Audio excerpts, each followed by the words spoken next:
안녕하세요. 오늘 저희와 함께 좀 깊이 들어가 볼 주제는요. 바로 주기도문.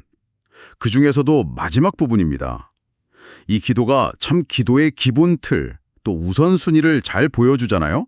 네, 그렇죠. 먼저 하나님에 관한 것들, 뭐 이름, 나라, 뜻, 이걸 먼저 구하고 그 다음에 이제 우리에게 필요한 것들, 양식이나 죄사함, 시험, 악에서 구하는 것, 이런 순서로 가게 되죠. 마태복음 6장 33절 말씀처럼요. 먼저 그의 나라와 의를 구하라. 근데 오늘은 그 맨 마지막 고백이요.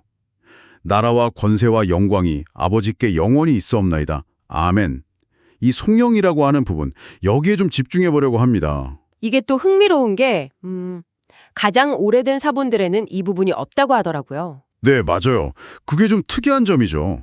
그런데도 초대교회 성도들이, 그것도 핍박받던 그분들이 기도 끝에 꼭 이걸 덧붙여서 선포했다는 거예요. 네, 뭔가 그들의 믿음의 핵심 같은 거였나 봐요. 왜 그랬을지 한번 파헤쳐 보죠. 네, 맞습니다. 기도의 마무리는 역시 찬양이어야 한다. 이걸 보여주는 아주 강력한 증거죠. 이 송영은요, 그냥 자, 기도 끝! 이게 아니에요. 그냥 끝내짐이 아니군요. 네, 앞에서 강구했던 그 모든 내용의 근거, 또 이유가 되는 거죠. 예전에 우리가 쓰던 번역에 대개라는 말이 있었잖아요. 아, 네네. 기억나요. 대개의 나라와. 네, 그게 헬라어로는 호티인데 이게 사실은 왜냐하면이라는 뜻이거든요. 아, 왜냐하면, 와, 그럼 이게 엄청난 의미 변화인데요. 그렇죠. 그러니까 우리가 일용할 양식을 구하는 이유는, 아, 또 우리 죄를 사하여달라고 하는 이유는, 네네. 시험에 들게 하지 마시고 악에서 구해달라고 하는 그 이유는 바로 나라와 권세와 영광이 영원히 아버지께 있기 때문입니다. 이렇게 되는 거예요. 와, 그러니까 앞에 모든 간구가 가능한 이유, 또 그 기도가 의미 있는 이유가 전부 하나님의 그 영원하신 주권과 능력, 영광, 이것 때문이라는 거네요. 바로 그거죠. 기도의 아주 튼튼한 토대가 되는 거예요. 진짜 대단한 발견인데요. 핍박 속에서 모든 걸 이룰 수 있는 상황에서도 이런 확신을 가졌다니. 그렇습니다. 그분들은 뭐 재산 뺏기고 동족에게 막 외면당하고 그랬잖아요. 네. 그런 고통 속에서도 성령 안에서 영적인 눈이 열렸던 거예요. 그래서 이 진리들 꽉 붙들었던 거죠.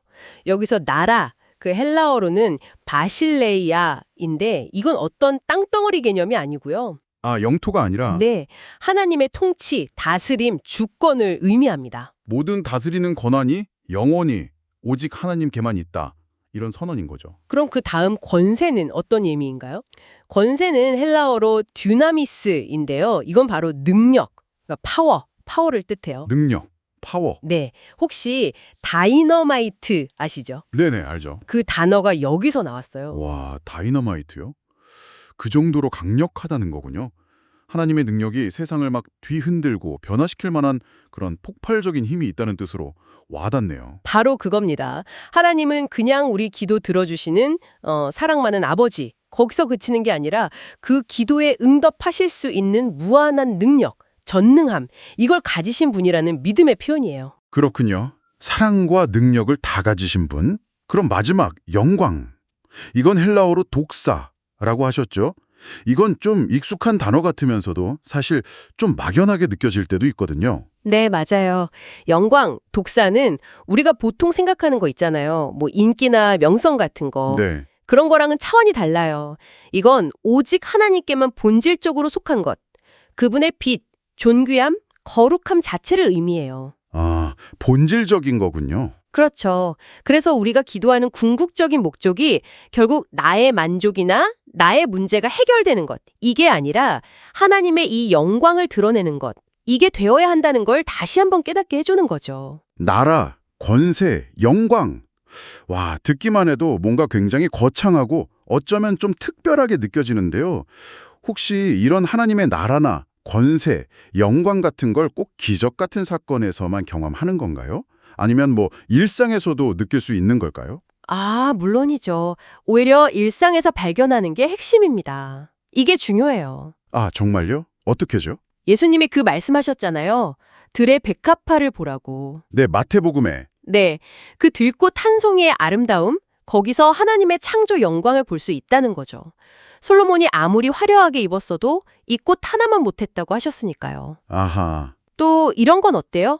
누군가 내 오른뺨을 딱 쳐요. 그때 똑같이 주먹이 나가는 게 아니라 다른 뺨을 돌려들 수 있는 그 내면의 힘. 아, 그건 진짜 어려운 건데. 어렵죠. 그런데 그 힘이 어디서 오냐는 거죠. 바로 우리 마음의 왕자의 그리스도를 진짜 왕으로 모실 때 주어지는 하나님의 권세, 즉 능력이라는 거예요. 아, 내 안의 왕좌. 네, 누가복음 17장에서 말씀하신 것처럼 하나님 나라는 저기 있다, 여기 있다 하는 게 아니라 바로 당신 안에 임할 수 있는 거죠. 근데 솔직히 말해서 매일매일의 삶에서 이런 영광, 능력 이걸 발견하는 게 늘 쉽지는 않죠, 당연히. 네, 그렇죠. 어려울 때가 훨씬 많죠. 그럼요. 때로는 하나님이 너무 멀게 느껴지고 마치 그 시편 42편에 나오는 목마른 사슴처럼요. 그렇게 간절히 찾아도 만날 수 없을 것 같은 그런 막막함이 들 때도 있고요. 네. 주변에서는 막 야, 네 하나님 어딨냐? 이렇게 비웃을 수도 있고요. 아, 그런 말 들으면 진짜 힘들죠. 그럼에도 불구하고요. 그 시편 기자처럼 아니면 그 풀무불 속에서도 믿음 지켰던 다니엘의 새 친구들처럼요. 우리는 이렇게 고백해야 한다는 거죠. 내 영혼아, 네가 어찌하여 낙심하며 어찌하여 내 속에서 불안해하는가? 너는 하나님께 소망을 두라. 나는 그가 나타나 도우심으로 말미암아 내 하나님을 여전히 찬송하리로다. 아, 여전히 찬송하리로다. 네, 이걸 선포할 수 있어야 해요. 왜냐, 세상의 모든 나라는 결국 다 사라지잖아요. 그렇죠. 하지만 하나님의 나라는 영원하기 때문이죠. 이게 바로 이 송영의 핵심 믿음인 겁니다. 그렇군요. 그 절망 속에서도 붙들어야 할 영원한 소망. 아, 그럼 이제 정말 마지막으로요. 아멘. 이건 무슨 뜻인가요? 그냥 기도 끝났다 이런 사인은 아니겠죠? 네, 맞습니다. 그냥 끝은 아니죠. 아멘, 아멘. 이게 원래 히브리어에서 온 말이잖아요. 네. 뜻은 진실로 그렇습니다. 동의합니다. 그렇게 되기를 원합니다. 이런 의미예요. 아, 동의와 소망. 네.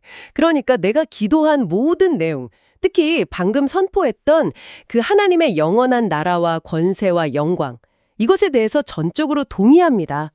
그리고 그 말씀대로 이루어질 것을 확신하고 제 삶으로 순종하겠습니다. 이런 믿음의 응답인 거예요. 와, 단순한 마침표가 아니라 정말 살아있는 고백이네요. 그렇죠. 살아있는 고백이죠. 오늘 저희가 주기도문의 마지막 송영을 통해서 기도의 마무리는 결국 하나님의 영원한 주권, 능력, 영광을 높이는 찬양이구나. 그리고 이것이야말로 우리가 기도할 수 있는 진짜 근거고 이유구나 하는 걸 확인했네요. 네. 그리고 마지막 아멘으로 그 믿음을 딱 확증하는 것까지요. 네. 그리고 이 놀라운 진리가요, 어떤 아주 특별한 순간에만 경험되는 게 아니라 바로 당신의 지극히 평범하거나 아니면 어쩌면 가장 힘겨운 그 일상 속에서도 아주 생생하게 발견되고 경험될 수 있다는 것, 이걸 꼭 기억하시면 좋겠습니다. 네. 자, 그럼 여기서 오늘 이야기를 마무리하면서요. 당신께 질문 하나를 남겨볼까 합니다. 당신의 삶에서요. 가장 어렵다고 느껴지는 순간 혹은 반대로 가장 지극히 평범하다고 느껴지는 바로 그 순간에요. 나라와 관세와 영광이 아버지께 영원히 있습니다. 라고 진심으로 한번 인정하고 선포해보는 것. 그것이 당신의 생각과 감정 그리고 더 나아가 행동에 어떤 실제적인 변화를 가져올 수 있을까요? 한 주간 이 질문을 한번 품고 지내보시는 건 어떨까 싶습니다.